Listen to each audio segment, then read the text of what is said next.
أعوذ بالله من الشيطان الرجيم بسم الله الرحمن الرحيم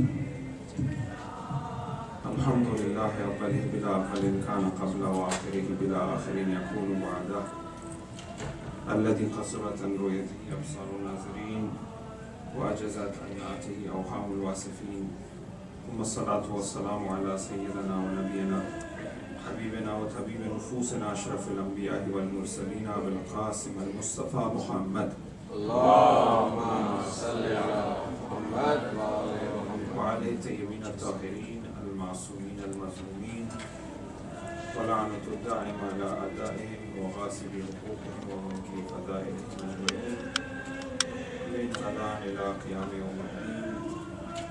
أما بعد قال الله الحكيم في موقع الكتاب والمجيد بسم الله الرحمن الرحيم لقد كرمنا بني آدم وحملناهم في البر والبحر ورزقناهم من الطيبات وفضلناهم على كثير ممن خلقنا تقصيرا.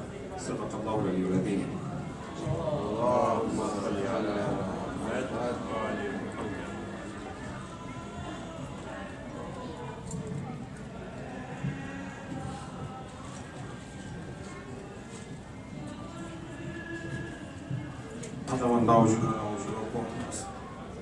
Assalamu alaikum wa rahmatullahi wa barakatuh. I will read a quote from Fridtjof Schwann in a paper that he gave in 1961 for a congress in Japan.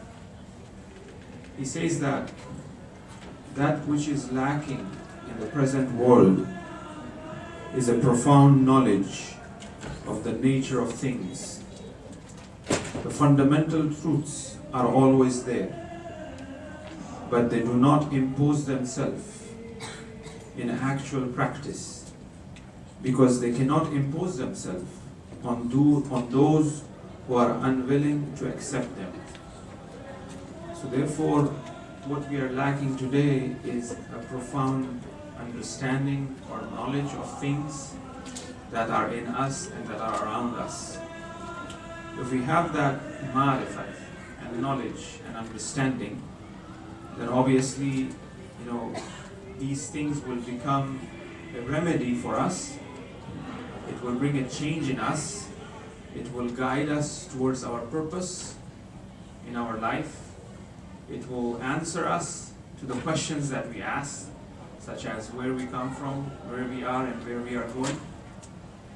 As we are too preoccupied with our dunya, too much focus in things which are basically attract our attention or gather our attention in a very unnecessary way, we are not focused upon these realities.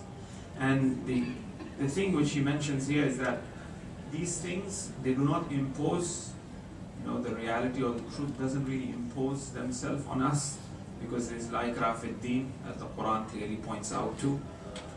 Because if we are willing to accept it, and then that's where it begins, that willingness of accepting the truth. And that happens obviously when you reflect upon the teachings of the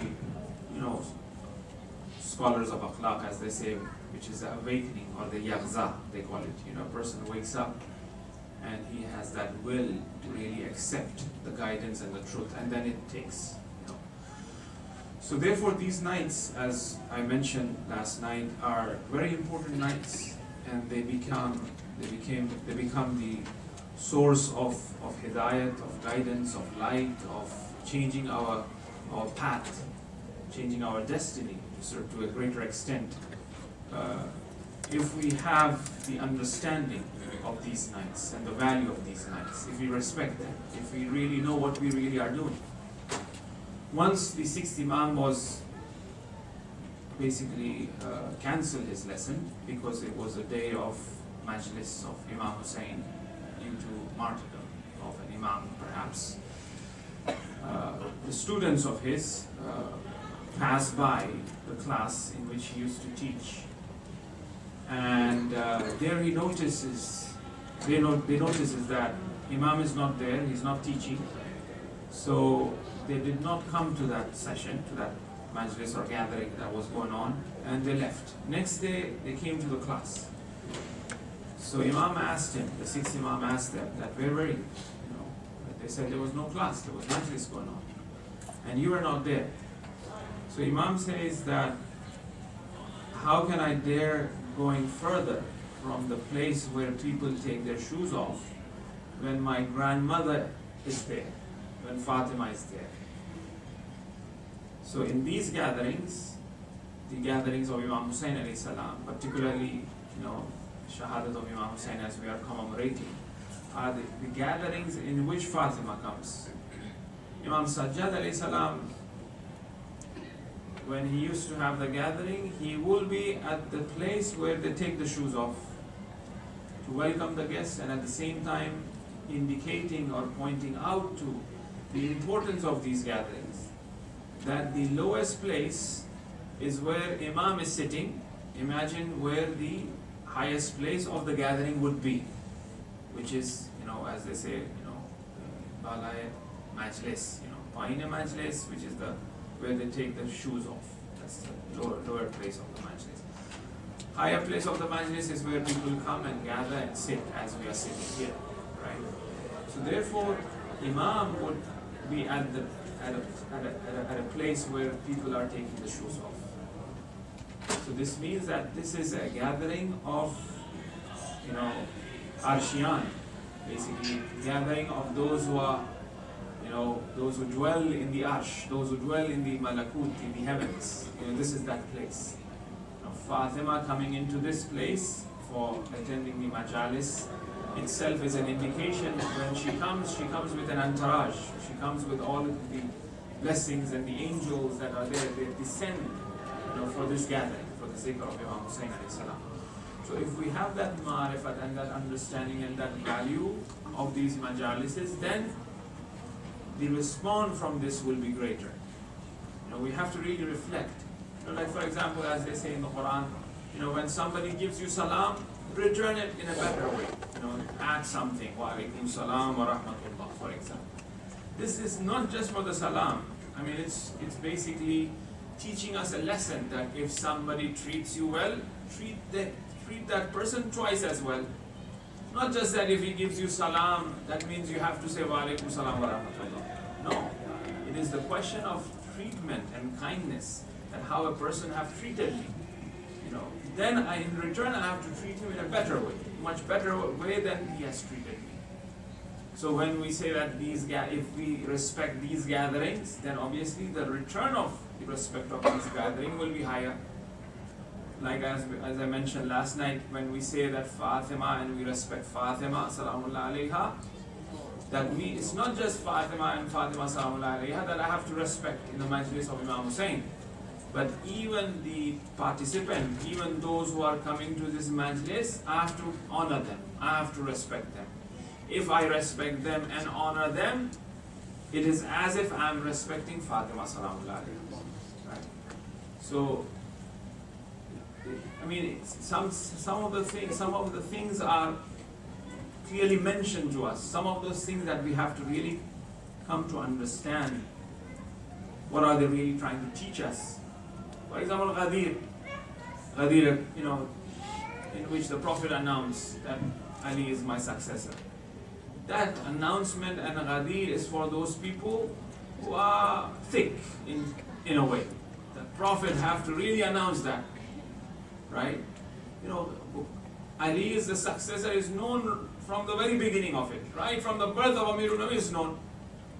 Now, in the end of the life of the Prophet, for those people who are really doesn't have that sort of understanding, intellect, Prophet really have to raise Ali alayhi salam and announce it and mention the qualities of Ali alayhi salam, so that everybody understands it.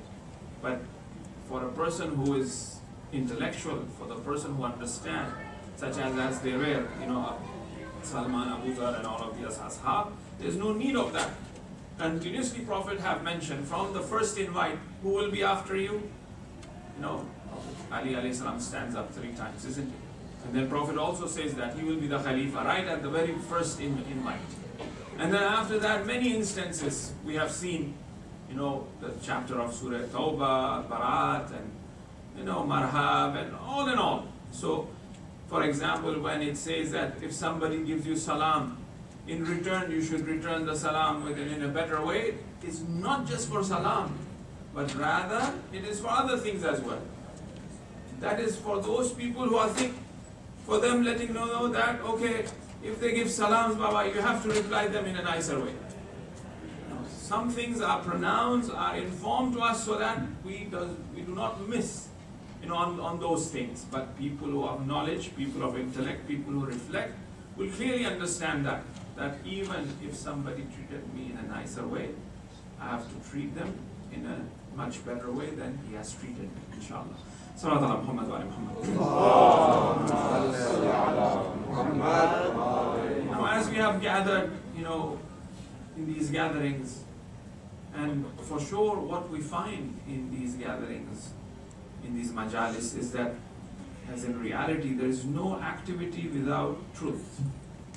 If there is no truth in a gathering or in a thing, in a reality, there is no activity to it. That doesn't really continue for a longer period of time. It just dies down.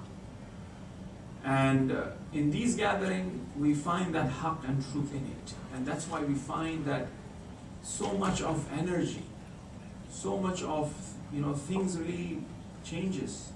That's why Imam Khomeini have mentioned that whatever we have, it is from the Muharram and Safar. What we got is from Muharram and Safar. So this Muharram and Safar is the month or the gatherings and the majalis where we really change ourselves, where we bring a change in us and outside, right? Which is the message of the Quran. It is these gatherings in which we gather the purpose of the Anbiya and Awliya, which we'll discuss later on in more detail. What was the purpose of them? The main purpose of an Anbiya and the Awliya was that so that we reach to the takamul of our aql, meaning that the perfection of our intellect. That was the purpose of Anbiya and Awliya. Shirk is the deterioration, or it is the annihilation of the aql. And Tawheed is the message of aql, is the message of intellect. Those who are intellectual, they will accept oneness of God. Those who are not intellectual, they are polytheists. So the Anbiya and the Awliya, and the purpose of them was to make the aql of insan reach its perfection and reach its kamal. That was their purpose. So if our gathering, if our sitting, if our meeting does not have that purpose, in which we make our intellect stronger, in which we increase our understanding, our knowledge, particularly in regards to Tawheed in a nutshell, then that gathering is of no use. So we have to have the sessions particularly geared towards in which we increase our ma'rifat and our understanding of that very purpose of takamul of our aql, which is Tawheed. Now, this gathering, for example, the majalis, as we said, is for Imam Hussain alayhi salam. We pointed out to the maqsad and the purpose of the qiyam of Imam Hussain a little bit last night, was that selflessness, sacrifice. And then also we find that Imam have mentioned, quoting the Prophet, that if a person does not voice his opinion against a sultan, against a tyrant ruler, he will be raised with him in the hereafter. He will be part of the zulm that he has done. Imam mentions this very clearly. And we have seen time and time again where Imam says, hayhat, minna dhilla, a life, I do not want a life without dignity, without honor. So the purpose of the qiyam becomes that honor of insan, and that's the verse which I recited in the very beginning, which says, لَقَدْ كَرَّمْنَاهُ بَنِي آدَمَ. Certainly in Allah have given karama, have honored Bani Adam, and have made him travel on the barri wal bahar, on the oceans and land, وَرُزِقْنَاهُمْ, and we have given him rizq, and we have given them prestige over other creations. Allah subhanahu wa ta'ala have given that honor. So honor belongs to insan, and an insan, a human being, is not withholding his dignity, is not honoring himself, then that means that he is not an insan, or he is not really going in that direction or the way Allah subhanahu wa ta'ala wants him to. That's what Imam Hussein says, that my life without dignity, my death is better than. Death to me is sweeter, is better than a life without dignity. So a person have to have that ihtaram, that respect, that honor for oneself. And in the margin, very quickly, because that's not the purpose, I'll give you a simple example.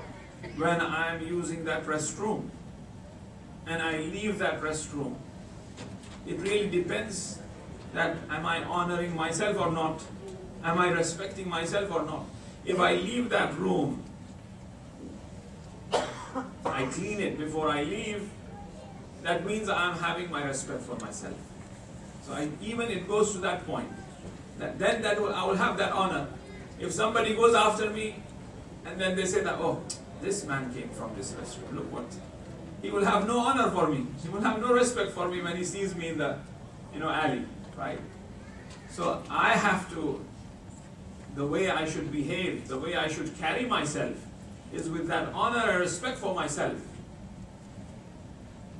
This should not really be misunderstood with arrogance. Honor and respect is something else. Arrogance is where a person uses the restroom and leaves it in the worst way. That's arrogance. But honor is a person where he uses it and he leaves it in the way that he would like to use it. Right? So it even goes to that point in terms of honoring oneself. How we carry ourselves, how we treat others, so that they honor me, so that the malaika honor me, so that the anbiya and awliya honor me. So, because Allah have honored us, because Allah have created the heaven and earth, which we'll discuss in a bit more detail, than where Allah talks about how He created the creation. It is in order to honor us. He has created all of this. After all of the creation of the heaven and earth, He has placed us in there.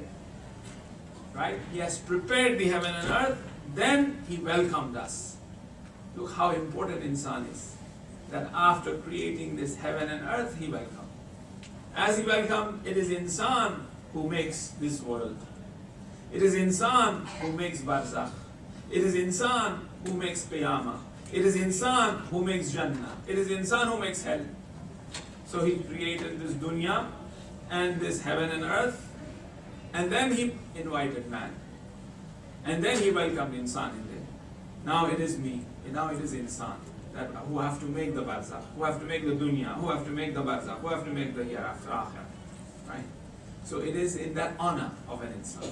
Now, zulm, as Imam Hussein is pointing out to, is against the honor of a person.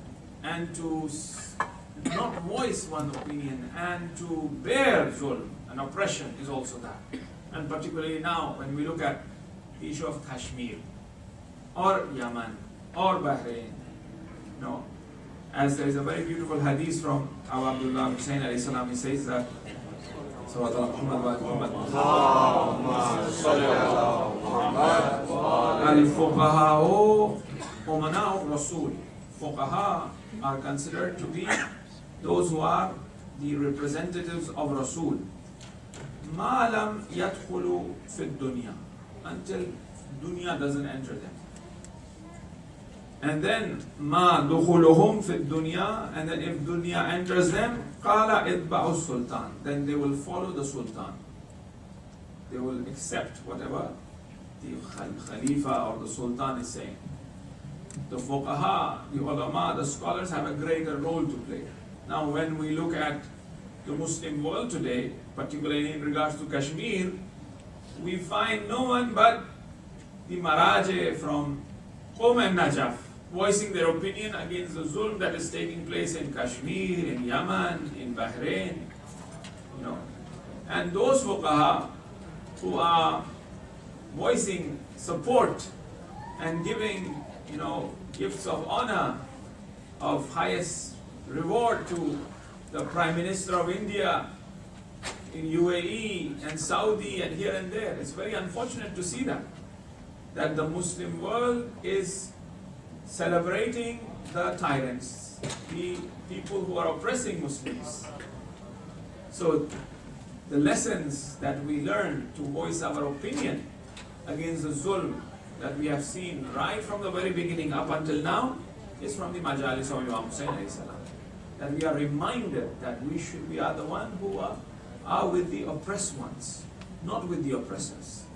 So therefore, I request my dear brothers and sisters here to recite Surah Fatiha for the shifa and also for the victory of the Muslims all over and for those who are oppressed ones, and to uproot the tyrant rulers if they have no potential guidance in them. Al-Fatiha. Bismillah ar-Rahman ar-Rahim. Alhamdulillah.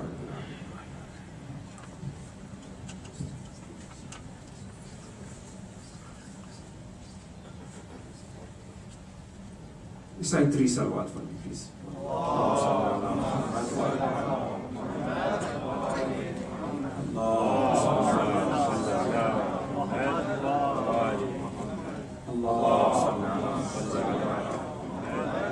Now coming back onto the topic, لَقَدْ كَرَّمْنَاهُ بَنِي آدَمَ. What is it that Allah subhanahu wa ta'ala says that He has honored Bani Adam? Why is it that insan, that human being have been honored? Why is it that for insan, for human being, Allah has created all of this heaven and earth, and particularly now we'll look a little bit about this creation, how beautifully Quran talks about how He has created in 6 days, and what does that really mean? We find that the reason behind this, Allah Tabatabay also in Tafsir al-Mizan indicates and points out to, is the question of intellect, is the question of aql. It is the aql which have really made insan, human being, that really it is really aql, insan, that have really made him honored by Allah subhanahu wa ta'ala. It is for that purpose. So now, for us, it really becomes that challenge to really understand what aql is. And this should be understood on the basis of the Quran, on the basis of, the ayat, hadith that we have in regards to aql, and then a bit of hukama and philosophers, how and what they have talked about, which we'll look into in more detail. Because when it comes to intellect, we find that there is a narration from the Prophet which says that aql, intellect, is something ma ubida bihi rahman, through which Allah subhanahu wa ta'ala is worshipped. That means that intellectual people are those, as we said, taqamul al-aql is really through tawheed. Intellectual people are those who worship Rahman, those who worship God. So the companion asked the Imam, sixth Imam, that what about Mawiyah? It means that even after 100 years of, from Mawiyah to the sixth Imam, we still find that Mawiyah was known to be a very intelligent person, a very, cunning politician, very sort of, I don't want to call it intellectual because, that will really not befit title for him, but very intelligent in the terms of he knows what to do and when to do. So the sixth Imam asked him that, the companion asked him, when the Imam said that intellectual person is the one, al-aqlu ma ubida bihi Rahman, it is the intellect is something through which Rahman is worshipped. Then he said, what about Mawiyah? He says that no, Mawiyah had something else, which was shabiya aql. It was not really aql. And Imam then discusses a very long hadith that is called the aql junud wa aql. The soldiers of intellect and the soldiers of jahal.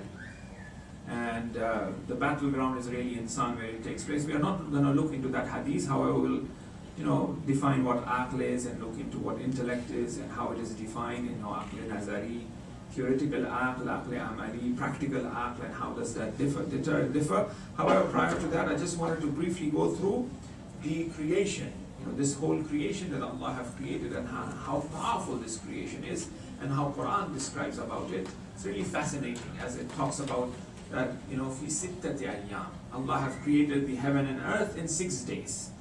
Obviously, 6 days, it becomes an oxymoron, so to speak, because the day and night comes after the creation of the sun. So the sun should be created before everything so that there be day and night. For God to say 6 days.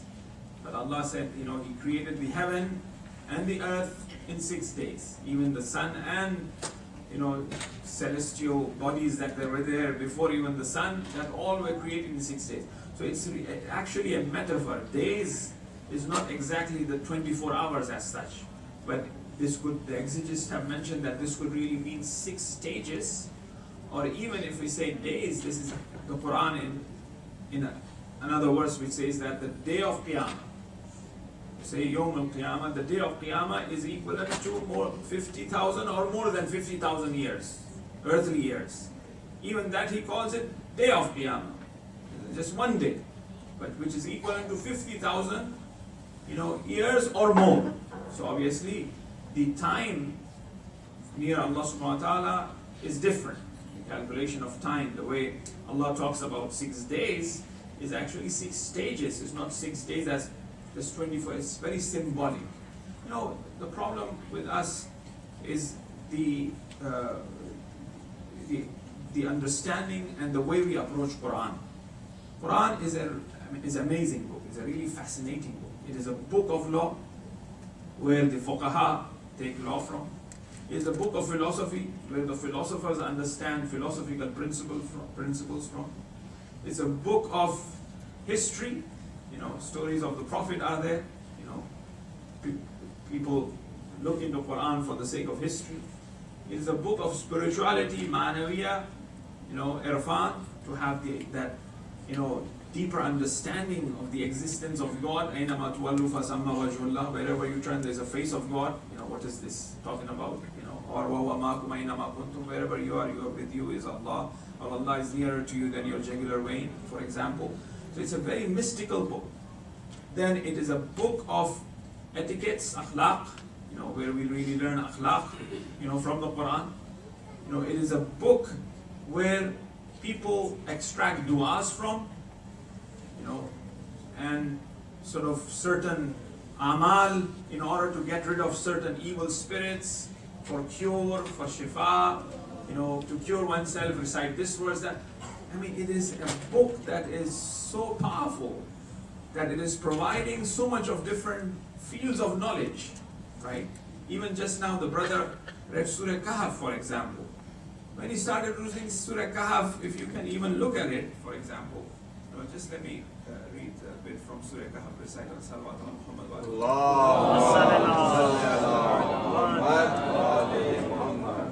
Surah Kahf. When the brother read Surah Kahf, I was just reflecting upon it. Right? If you look at it, how it begins. It begins with Alhamdulillah alladhi anzala ala abdihi al-kitab wa lam yaj'ala lahu iwaja. All praise be to God who has sent down the book to his servant and did not let any crookedness be in it. A book upright. Now it's talking about book. As you go along, it talks about severe punishment of the Qiyamah. And then it talks about the reward. Then it talks about, for example, it says you are liable to imperil your life for their sake if they should not believe this discourse out of grief. Those people who are not believing, non-believers. Then it talks about all of a sudden about the companions of the cave. So somebody reading the Quran will be like, it's going from one place to the other. It's very difficult for me to understand the Quran. How should I read? It's actually Quran is being revealed to the Prophet. Now Prophet is speaking to the people in Mecca and Medina. Sometimes he's facing the Yahud, the Jews. Sometimes he's facing the polytheists. Sometimes he's facing the Muslims. Sometimes he's facing the Mu'mineen. Right? So obviously, this is one man who's speaking to so many different people, trying to narrate the story of Moses to the Jews. Go and look your Torah, what the Quran is talking about. It's talking about Surah Yusuf, and all of a sudden it gives me a lesson a spiritual lesson in it that I should really acquire. So we have to really understand how to approach the Quran, to really have an in-depth understanding of the Quran. And it requires of us to read it continuously. We should be someone who is reading the Quran every day. That's what the 8th Imam says, that a person, a Shia is the one, if we call ourselves a Shia is the one who reads 50 verses of the Quran every day. How much of the Quran do we really read? So now, the Quran, we are approaching, we don't understand the Quran, we say, well, this book is for the Arabs, it's talking about laws that are for the Arabs who were there in the past, so therefore, we don't understand this book, and the human rights that are present today, this is better. Well, it's a very muqaddas book, it's a very holy book, and we respect the book, and there are many, even today, professors and scholars in Iran, in other places as well, they say that we don't really accept the Quran as eternal book that is there and its laws are eternal, so we take part of the Quran and we take part of the Quran and the whole Quran as a pure muqaddas book, and we respect it and it's sawab to read, so on and so forth. But when it comes to implementation of the Quran in our daily life, and as a law we can't, because this belongs to the Arabs of that time. So let's, they basically not take the all of Quran, but actually, the point is that we haven't really understood the Quran thoroughly and fully. And Quran, as the Imams have mentioned, that it has 70 bathan, which means 70 inner meanings to it. And these 70 inner meanings have 70 inner meanings. We haven't really understood the Quran properly, right? Quran is something that is high. In one of the places, the Quran says that if all of the trees become the pen and the oceans become the ink, still the wahi and the word of Allah subhanahu wa ta'ala will not finish. Now, Quran is the word of God. A word of God meaning that as God is eternal, His word is eternal as well. Right? And Allama used to say that when he finished his tafsir, which is one of the best tafsir of Quran, he says that there should be a tafsir like that, every 10 years. The ayat and the verses that are there, we should really approach them, revisit them, interpret them, try to understand them, and we'll understand, we'll see new horizons. And even when he did tafsir, it's one of the best tafsir, and when they asked him that, how did you find, the Quran, he says, I have just reached the shore of the Quran. The Quran is an ocean, right? It's eternal. So now, the point is that we don't really understand thoroughly the Quran, and we are very quick in sort of blaming or saying that, well, it doesn't make sense when I approach the Quran. So we have to understand this book is a miracle that is providing so many different ulum comes out from the Quran. In terms of Islamic philosophy, it's not borrowed from Greek philosophers, Plato and Aristotle, and although Plato and Aristotle are well respected in the narrations and riwayat of Imam Sadiq and the Prophet as well, they have mentioned their names, but the Islamic philosophy is based on the Quran. It's organic. There may be similarities with Greek philosophy, but the source of it is really nothing but the Quran, right? So therefore, we as a Muslim, we as a Shia, must have a good understanding of the Quran, and that requires a regular read. You have to read regularly, every day, so that we could really understand. So these are the verses that the brother had mentioned. Now, in regards to the creation, Salat ala Muhammad wa we'll quickly jump to the verse which was talking about that how Allah have created the creation, that we find that He says, Bismillah ar-Rahman ar-Rahim,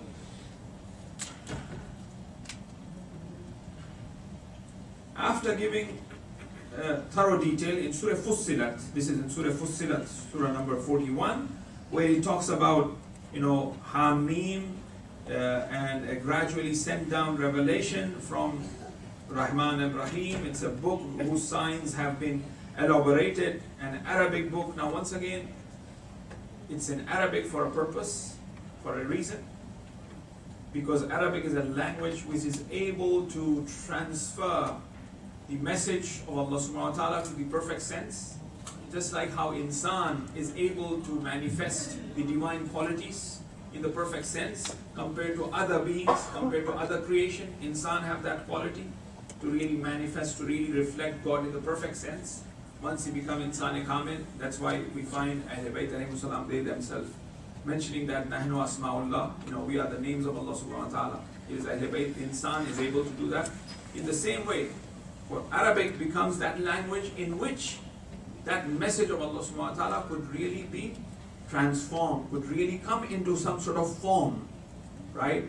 And prior to that, and there's a relationship with the sound and the wordings and the words and the language as well, because language have sound, and sound is very powerful and is very important, which really pushes the soul towards the heaven. That's why you find, in all religions, you have the ibadat or the worship is done through some sort of sound.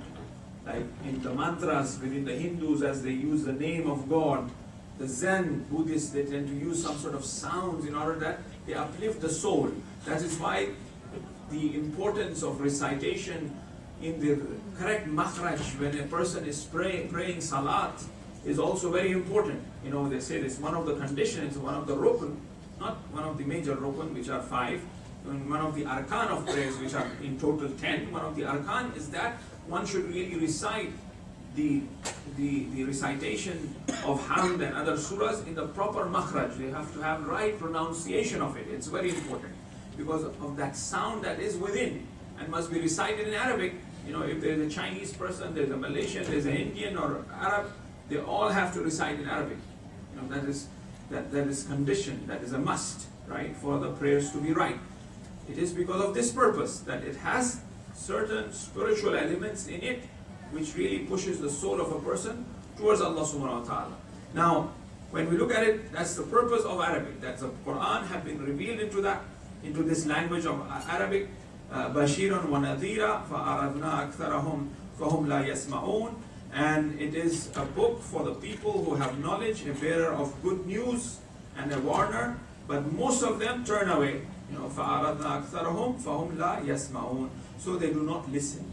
Listen once again. Sama is very important. There was this person who, at the time of the Prophet, they used to put cotton in their ears, and they used to do tawaf of the Makkah before Prophet migrated to Medina, before Islam came to, before Islam was under the Islamic governance of the Prophet. Prophet would go stand near the Kaaba and would recite the Quran. And the person who came to do Hajj, he placed cotton in his ear, and then, because he does not want to listen, because they say when you go to Makkah for Hajj, don't listen to this madman, because he does magic. If you listen to him, they will convert to, they will become Muslim. So this man said that, okay, let me just remove and listen what he's saying. And there were certain verses which were talking about the etiquette, social etiquette, the verses of which the Prophet was reciting. This man said, well, he's saying right what he's saying. And then later on he converted, So it's listening, and the effect of that upon the heart and upon the soul is very important. That's why for us, just when we listen to the cassette or a CD or a Quran recitation of a Quran, it is sawab, it's rewarding. Just listening to the Quran is rewarding, although we don't really understand, maybe, if you are not Arab or if you don't know Arabic. Now, going back onto the discussion which we said in regards to the creation in 6 days, Salawat ala Muhammad wa ala Muhammad. Then Allah subhanahu wa ta'ala says that, then he turned, he said, it says that, so do you really disbelieve in him who created the earth in 2 days? Now you have the question of the creation of earth in 2 days. And then after that, there's this creation of the things within the earth, and ascribe partners to him. That is the Lord of all worlds. He set it firm, mountains rising above it, and blessed it, and ordained therein its various means of sustenance in 4 days. Alike, then he turned to the heaven, and it was smoke, and he said to it and to the earth, come willingly or unwillingly. They said, we come heartily.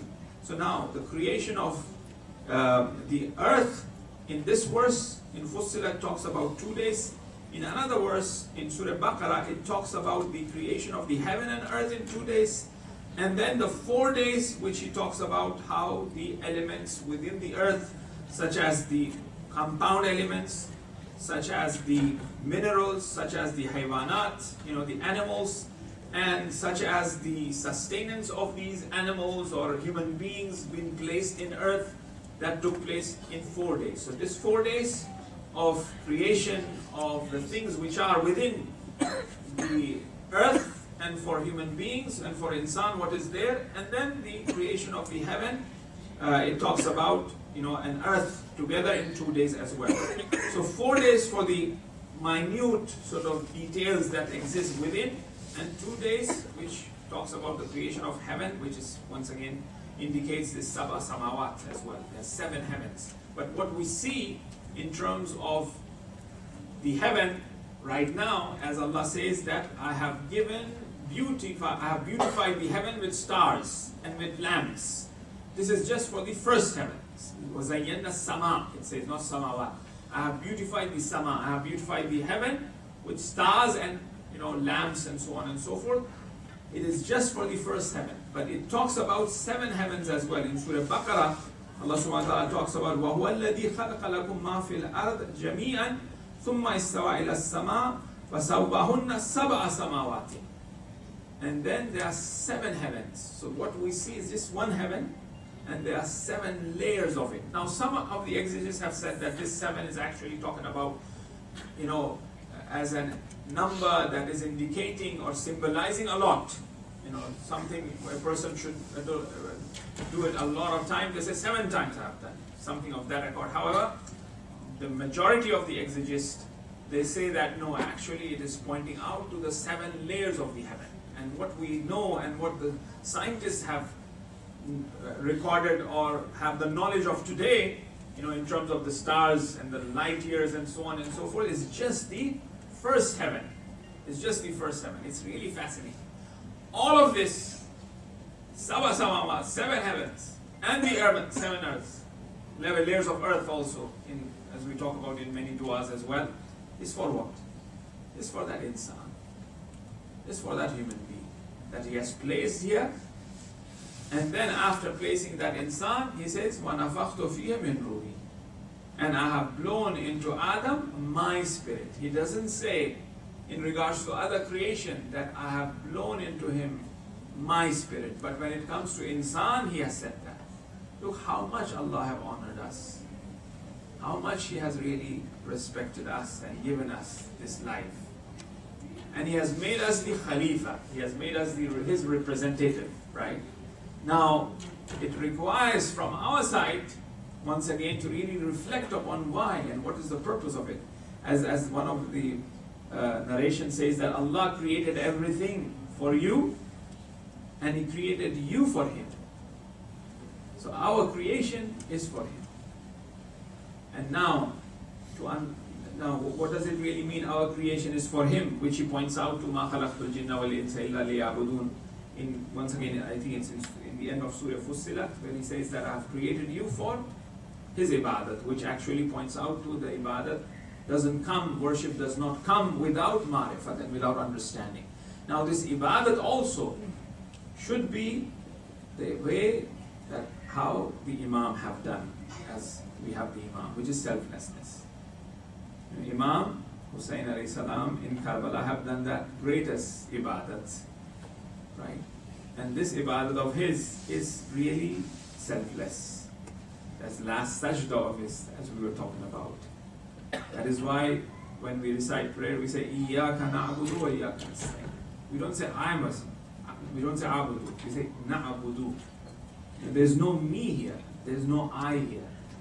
It is plural once again, reflecting that this ego, this self should not be there. It should be just Allah subhanahu wa ta'ala. And as a matter of fact, inshallah we'll try to really reflect a bit more, in the book of Adab of Salat, when he looks into the secrets of prayer, where he says that when we say Alhamdulillah, it is not really you who is saying Alhamdulillah. It is really God who himself is saying Alhamdulillah through you. So when I am praying, when I am praising Allah subhanahu wa ta'ala, I am being just a medium, just a vehicle by which God himself. So how should I be in terms of praising him? How should I really be, to really deliver this praise, towards him, where he himself is using, right? When we give salam to Imam Hussein alayhi salam, right? We say salamullah, salam of Allah, on Hussein.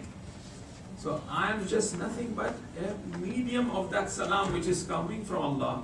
We say Allah is what? One of the names of Allah is salam, anta salam. Wa ilayka salam. Wa ilayka ya'udu salam. Allah, your salam. Salam comes from you and salam goes back to you. I'm just a means. So how I should be to take this salam from him and then return this salam to him. I should be that pure. My heart should accept that.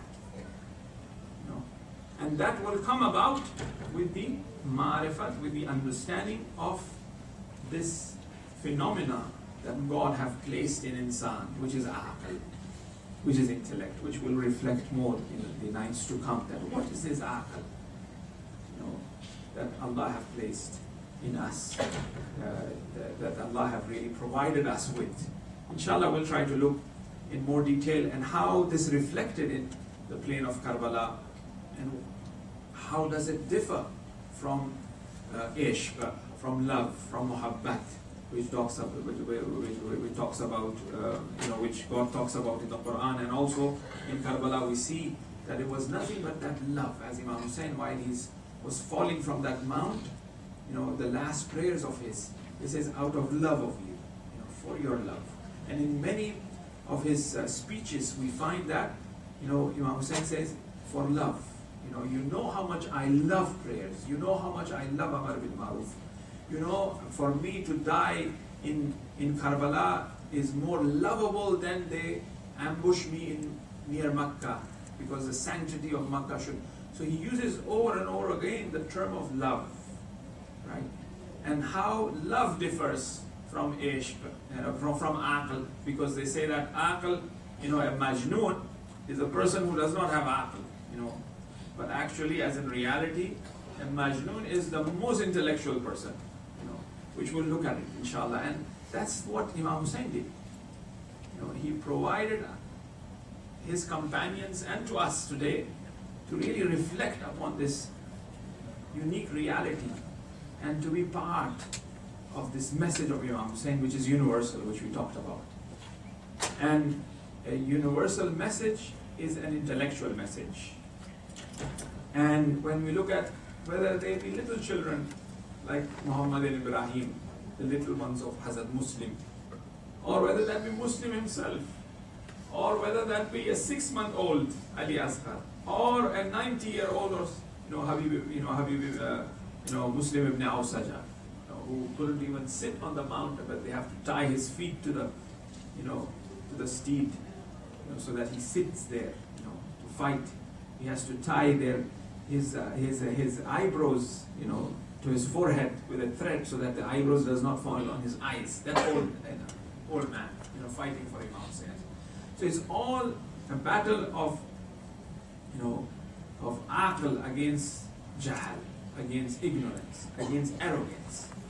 And when Hazrat Muslim came to Kufa with Ibrahim and Muhammad, these were the two little ones. And as you know that so many people wrote letters to Imam Hussein alayhi salam, so that he comes to Kufa. And Imam Hussein sent Muslim to Kufa to really find out what was going on there from Makkah, as there's so many invite from there. Because Imam Hussein, outwardly speaking, went for Hajj, but there were invitation from Kufa to really come and lead. Imam Hussein, while going from Medina and while he was based in Makkah, he was just propagating about Islam and reminding people of the Sunnah and the reform that he is willing to bring. And there wasn't a plan of going to Kufa as such, but this invite, and then as the plans of, of Yazid and his forces to kill Imam Hussein alayhi salam in Makkah, forced him to change his Hajj to Umrah and then go towards Kufa, where he's been invited by thousands of people, right? To really take charge and stand up against, Yazid, basically, and the army of Yazid. If we saw, for example, why did Imam Hussein go? If somebody asks. Now, on the day of, if he knew that Imam Hussein is going to be killed in Karbala, why did he go? On the day of judgment, those people, 200,000 or so, recorded in the history or more, people wrote to Imam Hussein, come to Kufa, we will support you. On the day of judgment, they will say that we wrote to Imam Hussein to come to Kufa, but he did not come. The person have the right to say that. Right? What answer Imam Hussein would do? Well, I have the ilm al-ghaib that you will kill me, that's what I didn't come. Well, Imam Ali alayhi salam saw Ibn Muljim, and he said, you look foreigner, and then he told his ashab, take care of him. As he's foreigner here, as a new person, he is a traveler, he's in Kufa, right? So take care of him. And then they walked a few steps and he says, this is the man who will kill me. Then they said, we should catch him. So Imam Ali said, the act has not been taken place yet. How will you catch him? Right? So it's the same way Imam Hussein was invited by Kufans. And then Imam Hussein had a duty to do, had a responsibility. He must go to Kufa. There's no other choice. He has to go to Kufa. No matter how much ilm al-ghaib he has, but from the Zahiri outward point of view, that is his responsibility to go to Kufa. And then he did. And then he sent Muslim first, and you know how and what happened with Muslim. They supported him. Eventually, he was praying Maghrib. After he finished Maghrib, few people were there in the masjid. After they prayed Isha, only 11 or 12 people left. And they walked with him outside. By the time they reached the alley of the masjid, he was alone.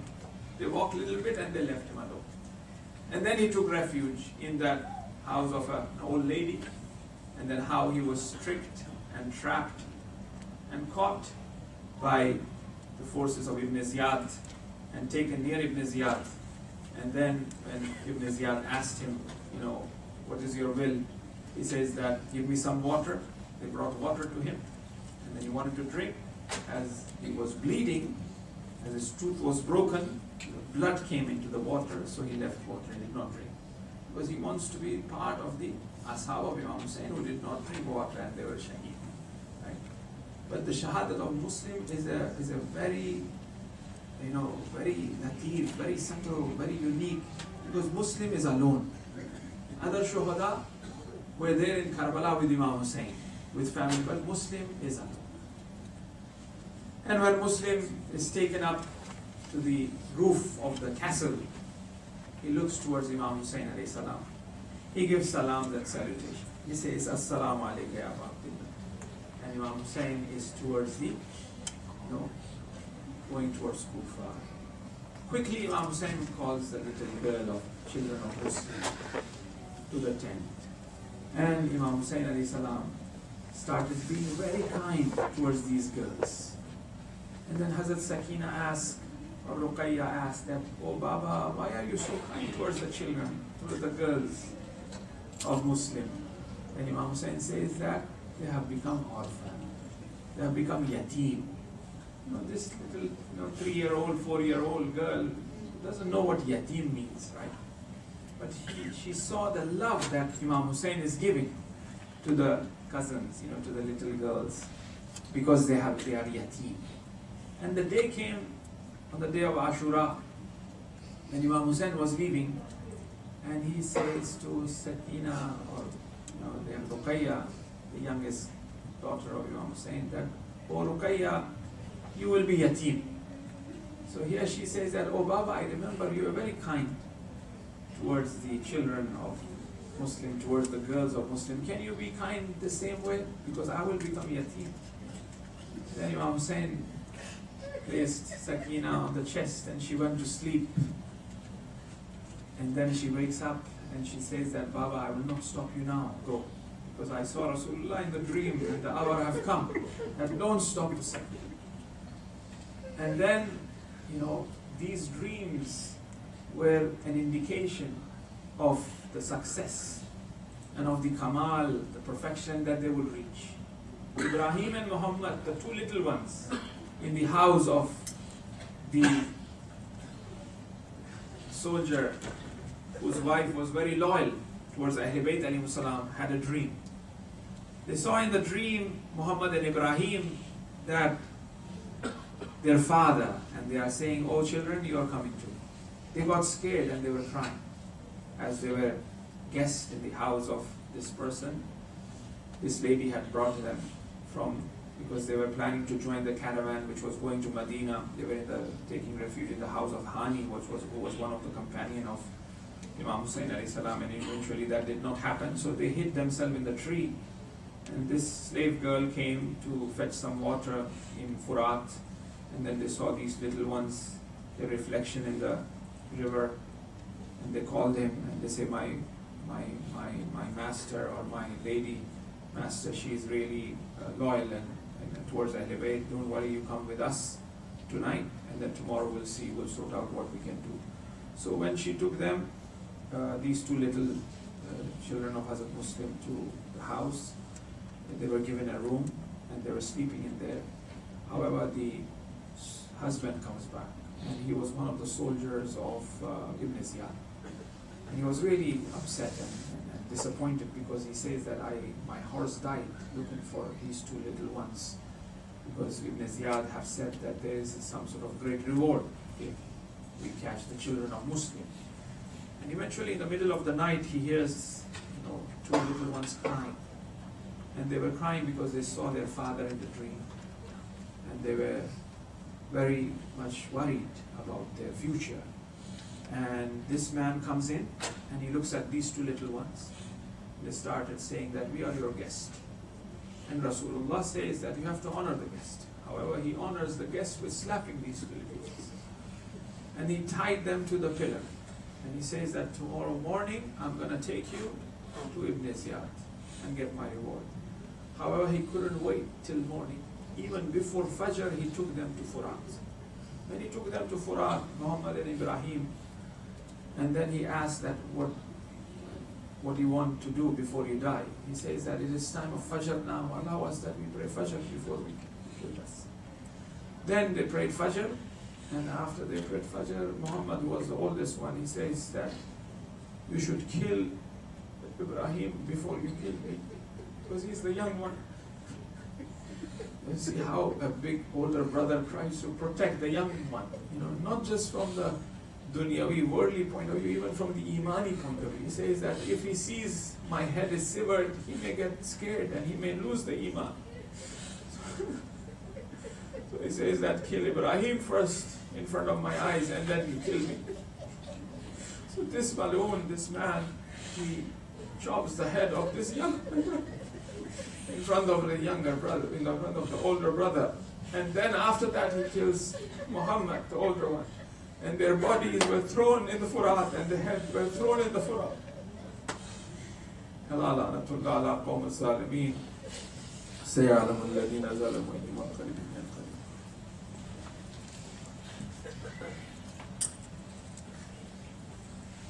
يا رب الحسن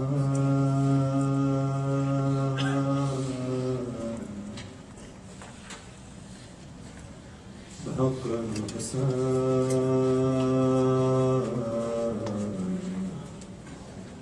اشف صدر الحسن بظهور الحجة ابن الحسن المهدي People of Kufa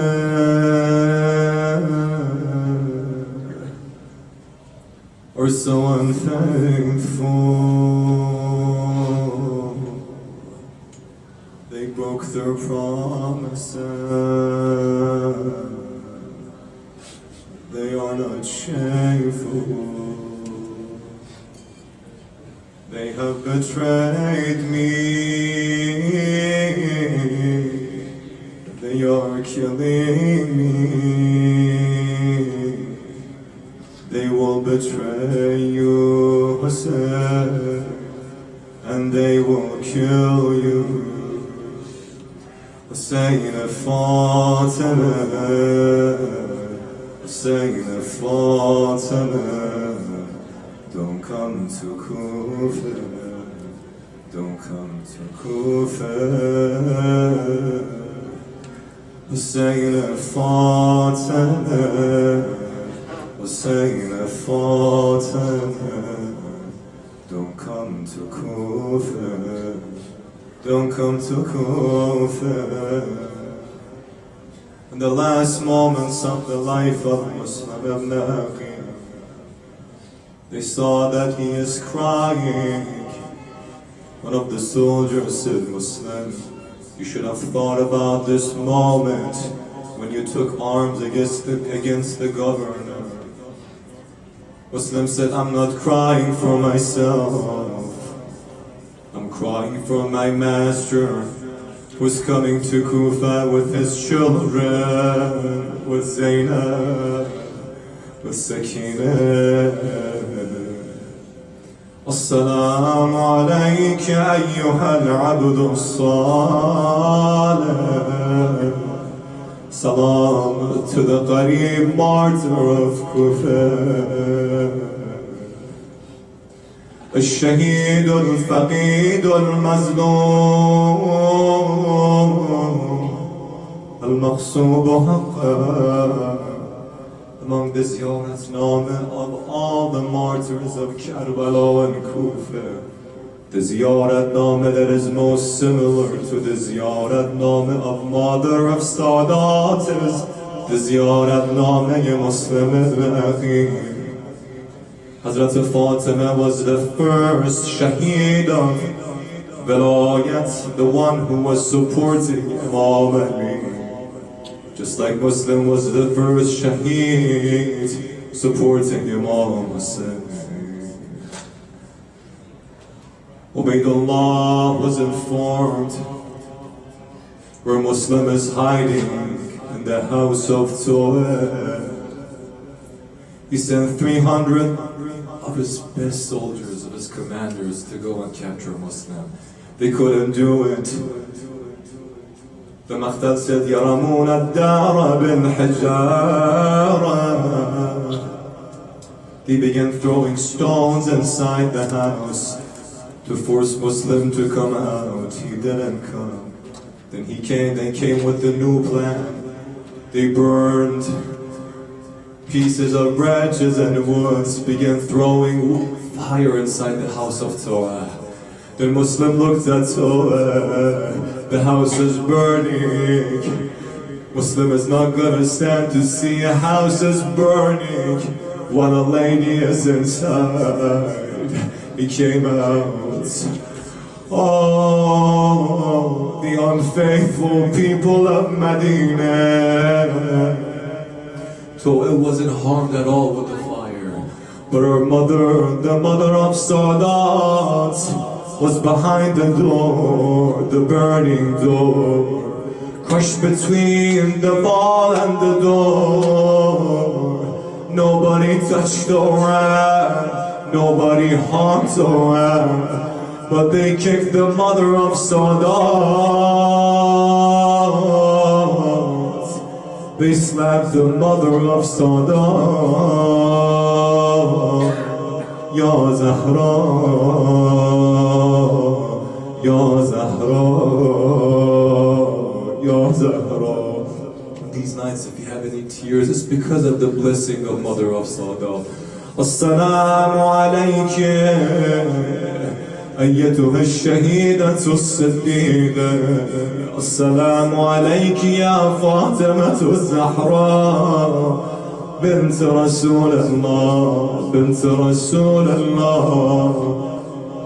In Kufa they burned the house to get someone outside. In Medina they burned another house to get Ali to come out. In Karbala, on the day of Ashura, After everyone was martyred, they attacked the tents. They began burning down the tents one by one. Some of the ladies of Sadat were running outside from the tents while their hijab was burning. Bibi Zainab went to Imam Sajjad alayhi salam asking, what should we do? Imam Sajjad said, alaykunna bil firar. Just tell the children to run to the desert. Tell the women to run to the desert. Hussein boy, Hussein boy.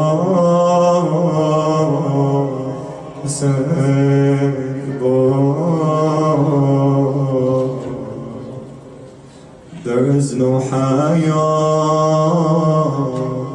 in streets of Kufa. Do not bring Zainab, don't bring Sakina. They won't give water to Ali Asghar. They won't have mercy on Ali Akbar. Hussein Fatima, Hussein Fatima, don't come to Kufa, don't come to Kufa. Everyone, Hussein Fatima, Hussein Fatima, don't come to Kufa, don't come to Kufa. Ya Hussein, Hussein Fatima, Hussein Fatima, don't come to Kufa, don't come to Kufa. Hussein Fatima, Hussein Fatima.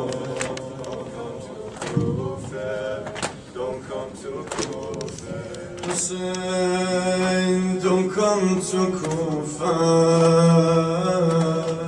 don't come to Kufa, don't come to Kufa. Hussein, don't come to Kufa, don't come to Kufa, don't come to Kufa. Hussein, don't come to Kufa, don't come to Kufa. Everyone, don't come to Kufa. Hussein, don't come to Kufa. Brothers, come forward, please, inshallah, come forward. Don't come to Kufa. Hussein, don't come to Kufa. Don't come to Kufa. Don't come to Kufa. Hussein, don't come to Kufa. Don't come to Kufa. Don't come to Kufa. Roaming the windy streets of Kufa alone. Roams the only man of Kufa alone. In the dark cold streets of Kufa alone. Roaming the windy streets of Kufa alone. Roams the only man of Kufa alone. In the dark cold streets of Kufa, his eyes full of grief, restless like the wind, with eyes that bring only affliction. He cries at Hussein, don't come to Kufa. These Kufians have no trace of shame. He cries at Hussein, don't come to Kufa. These Kufians have no trace of shame. All those people who said we're with you, all their words were just an illusion, and their letters were only to deceive you. These Kufians have no future, they await you with rocks and weapons. They have fought the ranks of the enemy. Hussein, don't come to Kufa, don't come to Kufa, don't come to Kufa. Hussein, don't come to Kufa, don't come to don't come to everybody. Hussein, don't come to Kufa, don't come to Kufa, don't come to Kufa. Hussein, don't come to Kufa, don't come to Kufa, don't come to Kufa. Oh, only moon and wind light with them alone. Only wind and moonlight with him alone. Not a single soul to help him alone. To the dead alleys of Kufa.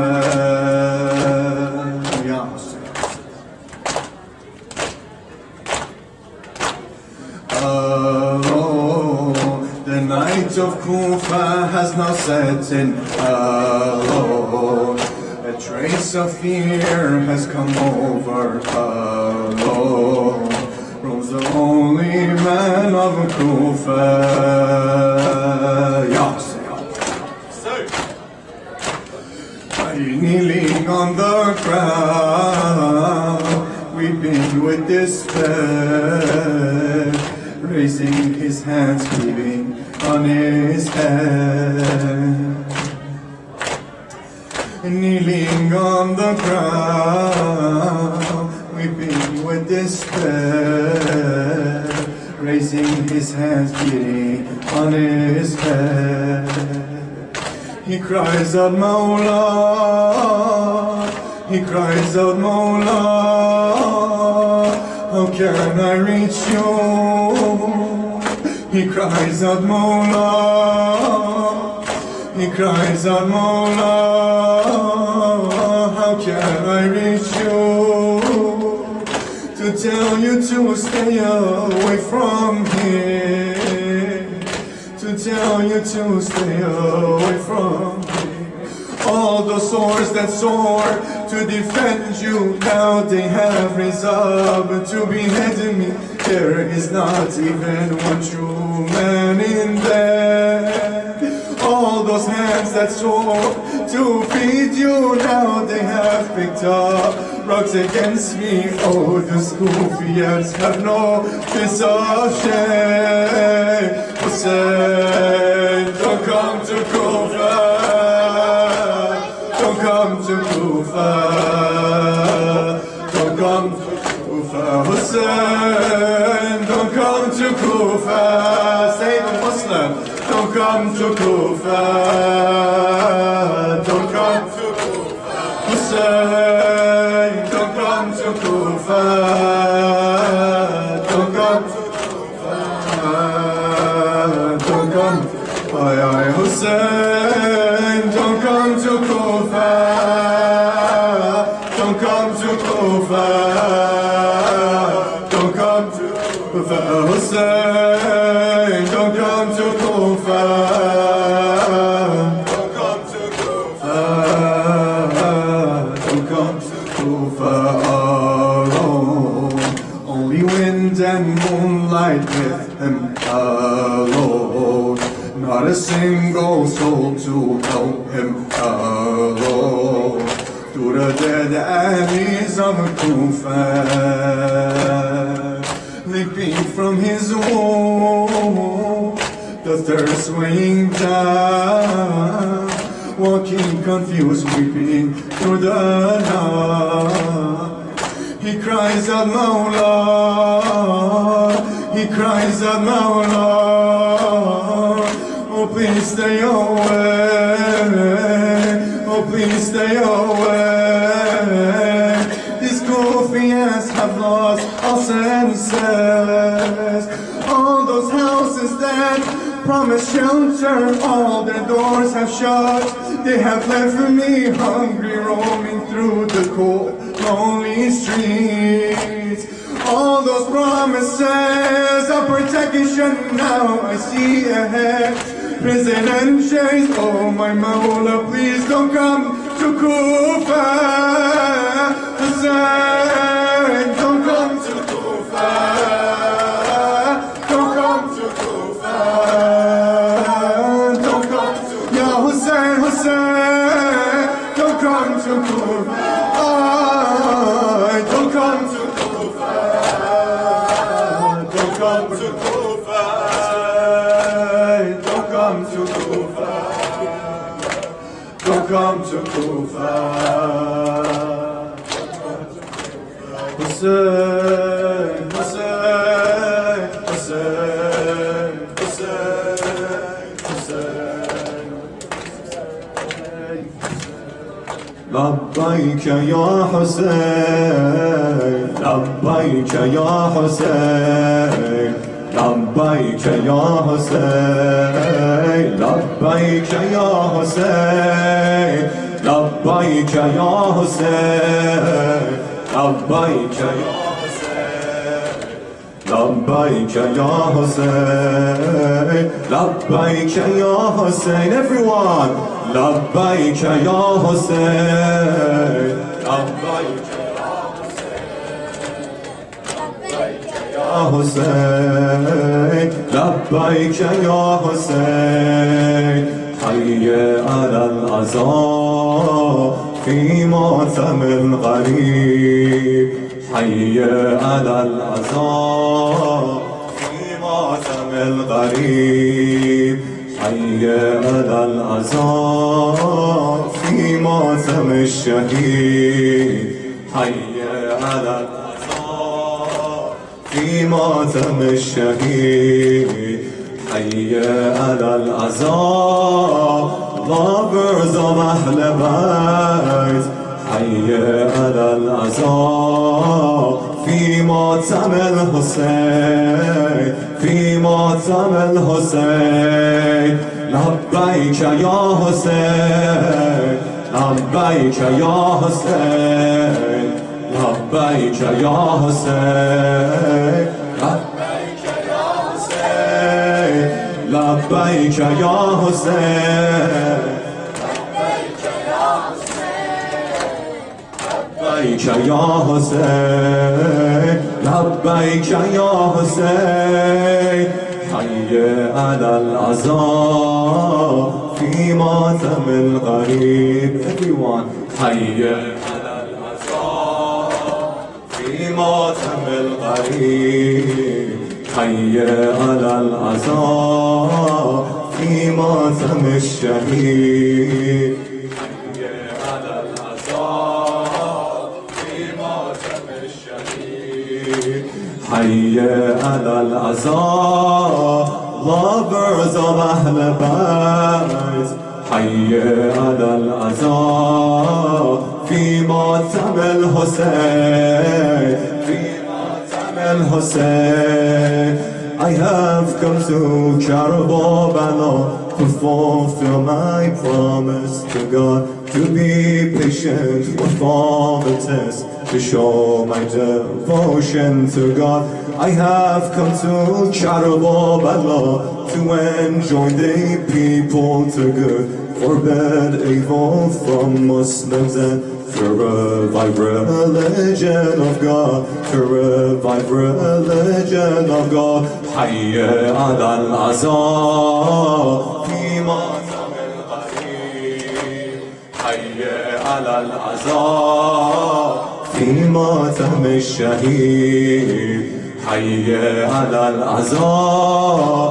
Lovers of أهل حي على العزاء في ماتم الحسين، في ماتم الحسين. لبيك يا حسين، لبيك يا حسين، لبيك يا حسين، لبيك يا حسين. لبيك يا حسين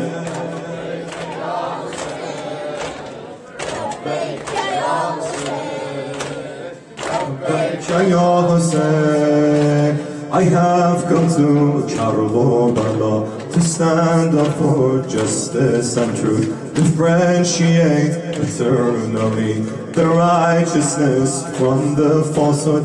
I have come to Karbala to stand up for justice and truth, differentiate eternally the righteousness from the falsehood, the righteousness from the falsehood. I have come to Karbala to sacrifice everything for God, even Akbar, even Asghar, to give up everything for God, to give up everything for God. Hayya ala al-azam fi matam Hayya ala al-azam fi matam al-shaheed Hayya ala al-azam, lovers of Ahl Bayt. Hayya ala al-azam, fi matam al-Husayn, fi matam al-Husayn. Labbayk ya Husayn, labbayk ya Husayn, labbayk ya Husayn, labbayk ya Husayn. لبيك يا حسين لبيك يا حسين لبيك يا حسين لبيك يا حسين العجل يا حجة الله العجل خليفة الله العجل يوسف زهراء العجل بقية الله العجل بقية الله اللهم وندعوك باسمك العظيم العظم الأجل الأكرم بعدد ما أحاط به علمك بمولانا يا أبا عبد الله الحسين عليه السلام. يا الله يا الله يا الله يا الله يا الله يا الله يا الله يا الله يا الله يا الله يا رحمن يا رحيم يا مقلب القلوب ثبت قلوبنا على دينك. يا قاضي الحاجات يا كافي المحمات إنك على كل شيء قدير. رحم الله من قرأ الفاتحة لأرواح المؤمنين والمؤمنات, especially for the brothers and sisters who are present here, their marhumin, and also for a lady who passed away this morning. She was one of the founders and also a great supporter of SABA, Sister Tahira. Please recite Surah Fatiha for her as well, and all marhumin al-Fatiha ma salawat ala Muhammad wa ali Muhammad.